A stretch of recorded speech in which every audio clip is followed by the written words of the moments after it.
Hello friends, welcome to trend invest. दोस्तों, आज के इस वीडियो में हम एनालिसिस करेंगे डोडला डेयरी के आईपीओ की, और इसमें मैं अलग अलग फैक्टर्स को चेक करते हुए ये बताने की कोशिश करूंगा कि आईपीओ कैसा है, इसको आपको सब्सक्राइब करना चाहिए या नहीं करना चाहिए। आईपीओ अगर आपको अलॉट हो जाता है तो उसके बाद के क्या सिनेरियो होंगे, इन सारी चीज़ों पे हम बात करेंगे और उसको देखने की कोशिश करेंगे। तो अगर हम टोटल आईपीओ साइज़ की बात करते हैं तो जो टोटल आईपीओ है वो है 520 करोड़ का, जिसमें से 50 करोड़ का फ्रेश इश्यू है। उसके अलावा जो ऑफर फॉर सेल है वो 470 करोड़ का है, यानी जो डोडला फैमिली है वो अपने शेयर्स को रिड्यूस करके 470 करोड़ रुपए को ऑफर फॉर सेल में दे रही है। अब ये जो 50 करोड़ का फ्रेश इश्यू है, इसको कैसे यूज किया जाएगा, तो 32.26 करोड़ के आसपास जो है वो डेप्ट को रिड्यूस करने में किया जाएगा यूज। उसके अलावा जो 7.5 करोड़ रुपए है वो फाइनेंशियल कैपेक्स के रूप में यूज करेंगे, और जो बाकी का 10 करोड़ रुपए बचेंगे 10 करोड़ के आसपास, उसको जनरल पर्पज़ के लिए यूटिलाइज करने की प्लान है कंपनी का। तो इस तरह से जो 50 करोड़ का यूटिलाइजेशन होगा वो किया जाएगा। अगर हम आईपीओ के डिटेल्स को देखते हैं तो जो आईपीओ का साइज़ है वो 520 करोड़ है। अपर प्राइस बैंड पे प्राइस बैंड जो इसका रखा गया है वो 421 रुपये से 428 रुपये पर इक्विटी शेयर रखा गया है। फेस वैल्यू जो है वो 10 रुपये पर शेयर की है। वहीं आईपीओ का जो डेट है वो 16 जून से 18 जून 2021 है। अगर लॉट साइज़ की बात करते हैं तो 35 शेयर एक लॉट में आपको अलॉट होंगे, और जो मैक्सिमम लॉट साइज आप अप्लाई कर सकते हैं वो है 13 लॉट की, यानी कि 35 शेयर के मल्टीपल में 13 लॉट्स आप अप्लाई कर सकते हैं। अगर इन्वेस्टर कोटा को हम देखते हैं तो जो QIB हैं उनको 50% का कोटा अलॉट किया गया है, जो NIIs हैं उनको 15% दिया गया है, और जो रिटेलर्स हैं उनके लिए 35% का कोटा अलॉट है। वहीं अब अगर हम कंपनी के बारे में थोड़ा डिटेल में बात करते हैं तो जो डोडला डेयरी है उसको 1995 में इस्टेब्लिश किया गया था। तो देखा जाए तो कंपनी जो है 2 डिकेड से ज़्यादा टाइम हो गया मार्केट में उसको। कंपनी जो है एक इंटीग्रेटेड डेयरी कंपनी है जो कि मेनली साउथ इंडिया में ऑपरेट करती है, और जो इसका मेजर प्रेजेंस है वो तेलंगाना, आंध्र प्रदेश, तमिलनाडु, कर्नाटका और महाराष्ट्र में इसका बहुत ही स्ट्रॉन्ग होल्ड है। वही कंपनी की जो ओवरसीज प्रेजेंस भी है, कंपनी विदेशों में भी अपने सप्लाई अपने प्रोडक्ट्स को लेके काम करती है। तो युगांडा में, केन्या में, सिंगापुर में इनके बिजनेसेस हैं। वहीं अगर हम देखते हैं तो कंपनी का जो डिस्ट्रीब्यूशन नेटवर्क है वो बहुत ही स्ट्रॉन्ग है। कंपनी के पास 40 सेल्स ऑफिसेस हैं, अभी 863 मिल्क डिस्ट्रीब्यूटर्स हैं, वहीं पे 3336 डिस्ट्रीब्यूशन एजेंट हैं, और 449 product distributor across 11 states in India. और जो कंपनी है, कंपनी का जो टोटल रेवेन्यू आता है वो 75% रेवेन्यू मिल्क बिजनेस से ही आता है, और बाकी का रेवेन्यू जो है वो डेयरी बेस्ड जो वैल्यू एडेड प्रोडक्ट है उससे आता है। अगर हम देखें तो कंपनी जो है वो 6000 से ज़्यादा गाँव और लगभग 1 लाख से ज़्यादा किसानों से दूध को प्रोक्योर करती है और उससे अपने बिजनेस को चलाती है। अगर हम कंपनी के ऑपरेशंस को देखते हैं तो कंपनी के पास कुल 13 प्रोसेसिंग प्लांट्स हैं, जिससे वो एग्रीगेट कैपेसिटी जो उसकी है वो 1.7 मिलियन लीटर्स पर डे की है। तो अगर देखा जाए तो प्रोसेसिंग प्लांट्स इनके पास काफ़ी ज़्यादा हैं। जो कैपेसिटी है इनकी पर डे की वो भी बहुत तगड़ी है। जो डोडला डेयरी है, अगर हम मिल्क प्रोक्योरमेंट के लिए बात करते हैं तो डेली बेसिस पे वो इंडिया में तीसरे नंबर पे आती है, और इसकी जो कैपेसिटी है 1.03 मिलियन लीटर्स पर डे की है। वहीं अगर हम मार्केट प्रेजेंस को लेके बात करते हैं तो ये इंडिया में जो प्राइवेट प्लेयर्स हैं उसके बीच में इसकी प्रेजेंस जो है वो दूसरे नंबर पे है। तो कंपनी की अगर फंडामेंटल्स को देखें कंपनी का, तो कंपनी की फंडामेंटल बहुत स्ट्रॉन्ग है, कंपनी बहुत अच्छा काम कर रही है। जो मार्केट प्रेजेंस है, मार्केट में इसका जो होल्ड है वो सारे काफ़ी अच्छे हैं, और कंपनी बहुत अच्छा काम कर रही है। अगर हम देखते हैं इनके प्रोडक्ट्स को तो देखिए, जो इनका मेन बिजनेस है वो तो दूध का ही है। डोडला मिल्क के नाम से इनका पैकेज्ड मिल्क आते हैं, उसकी सेल्स बहुत अच्छी है। उसके अलावा ये वैल्यू एडेड जो प्रोडक्ट बनाते हैं उसमें घी, दही, बटर, पनीर और फेवर्ड मिल्क, बटर मिल्क, लस्सी, मिल्क बेस्ड जो स्वीट्स होते हैं वो, ये सारे प्रोडक्ट्स भी कंपनी बनाती है। तो प्रोडक्ट्स बहुत ही डाइवर्सिफाइड हैं। कंपनी का मार्केट जो है वो बहुत अच्छा है, अपने आप को इन्होंने डाइवर्सिफाई कर रखा है। तो काफ़ी चीज़ें हैं जो कंपनी के फेवर में हैं, और इनके जो फंडामेंटल्स हैं वो काफ़ी स्ट्रांग हैं।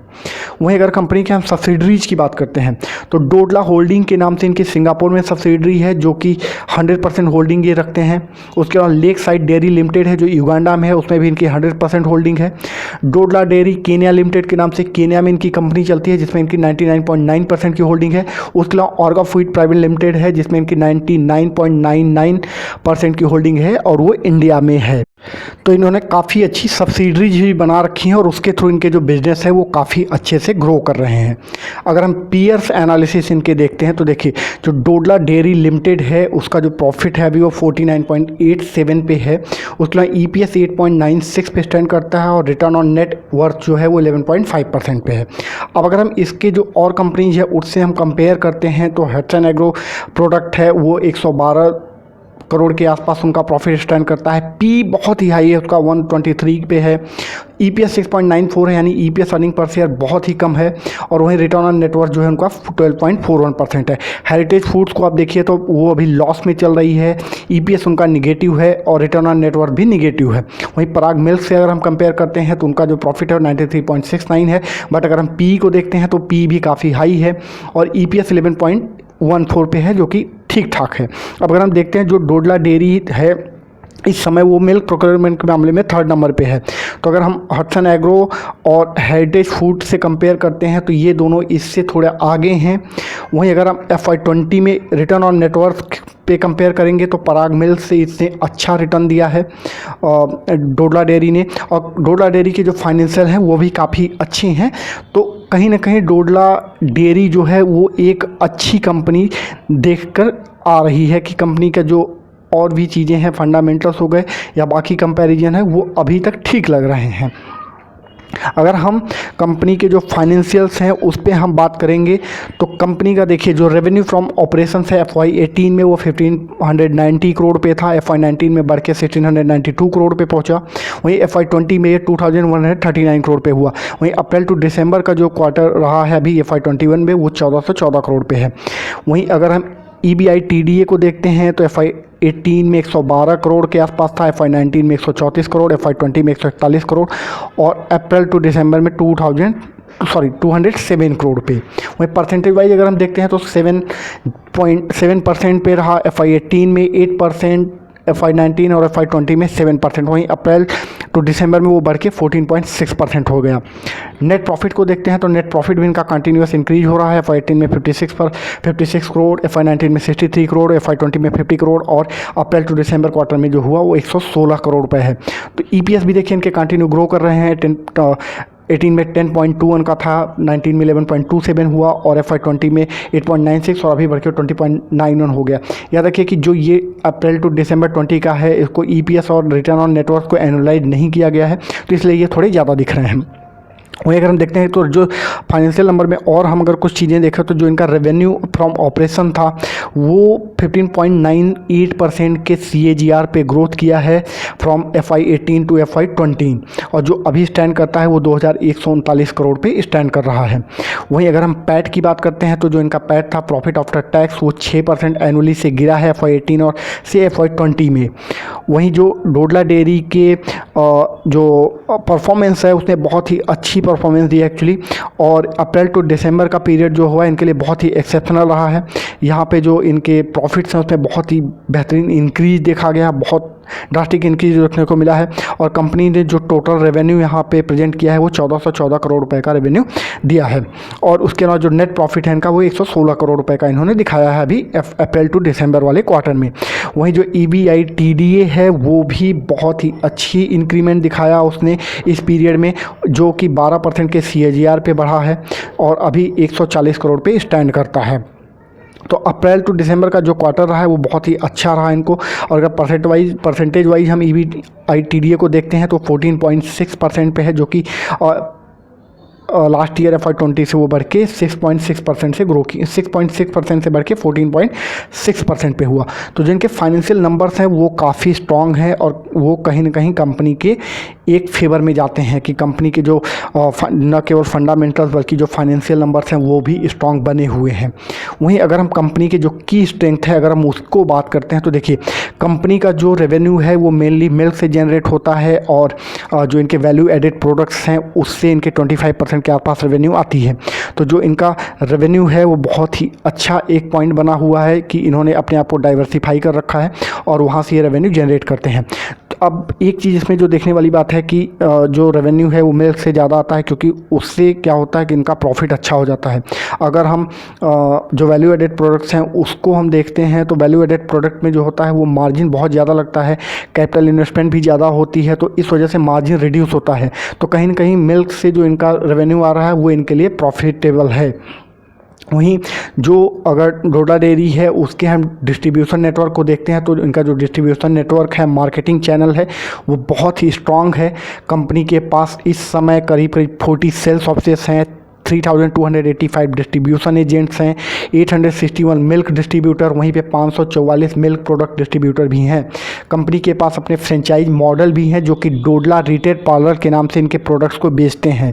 तो कहीं ना कहीं इनका जो मार्केटिंग चैनल है और डिस्ट्रीब्यूशन नेटवर्क है वो बहुत ही अच्छा है।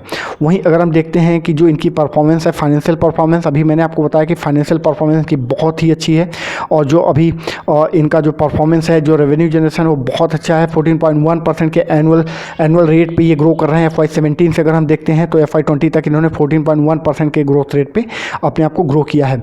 जो कंपनी है उसकी प्रेजेंस जो है वो ग्लोबली है, और सिंगापुर में इनकी प्रेजेंस है, युगांडा में है, केन्या में है, तो ये बहुत ही अच्छी बात है इनके लिए।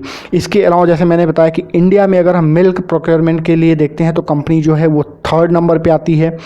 डिस्ट्रीब्यूशन नेटवर्क बहुत अच्छे हैं, कंपनी के पास अपने 13 प्रोसेसिंग प्लांट्स हैं जिसके थ्रू ये मिल्क और बाकी चीज़ों का प्रोसेसिंग करते हैं। तो इनकी सब्सिडरीज बहुत अच्छी हैं, और जो प्रोडक्ट्स हैं इनके वो बहुत ही एक्सटेंसिव है। ये केवल एक प्रोडक्ट पे नहीं है बल्कि इनका प्रोडक्ट का डिस्ट्रीब्यूशन जो है वो बहुत ही अच्छा है। अब अगर हम कंपनी के जो रिस्क फैक्टर है उसको थोड़ा सा देखते हैं तो रिस्क कंपनी के साथ ये है कि कंपनी को कंपटीशन बहुत ही तगड़ा है।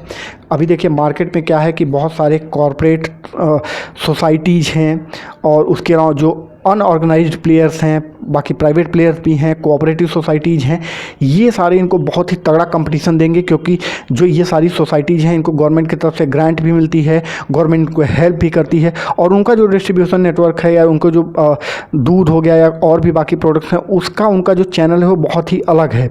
तो उससे उनको कंपटीशन बहुत ही तगड़ा मिलने वाला है। ये कहीं ना कहीं एक रिस्क फैक्टर है कंपनी के लिए, बाकी वैसा सच रिस्क नहीं है। अब अगर हम ओवरऑल बात करते हैं कि कंपनी का क्या है, तो देखिए डोडला डेयरी का जो वैल्यूएशन है वो थोड़ा सा मुझे हाई लग रहा है।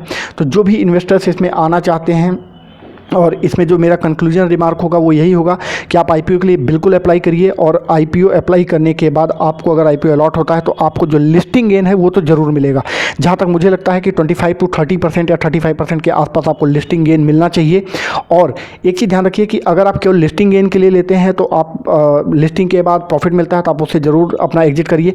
बट अगर मेरे सिनारियो से चलेंगे तो जो डोडला डेयरी है वो लॉन्ग टर्म इन्वेस्ट के लिए ज़्यादा बेटर है, न कि इस तरह के उसके लिए कि आपने लिस्टिंग गेन के लिए बस कर दिया, आईपीओ मिल गया तो ठीक है।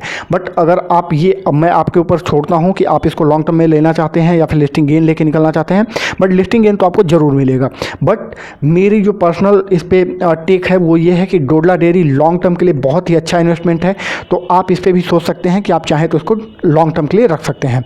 तो ये रही पूरी डोडला डेयरी की एनालिसिस। आई होप कि इससे आपको डिसीजन लेने में हेल्प मिलेगा और आपको इससे फ़ायदा होगा। अगर आपको वीडियो अच्छा लगा हो तो लोगों के साथ शेयर ज़रूर करें, और चैनल को सब्सक्राइब कर लें, वीडियो को लाइक ज़रूर करें, जिससे कि चैनल को ग्रो करने में हेल्प मिले। तो आज के लिए इतना ही। Thank you.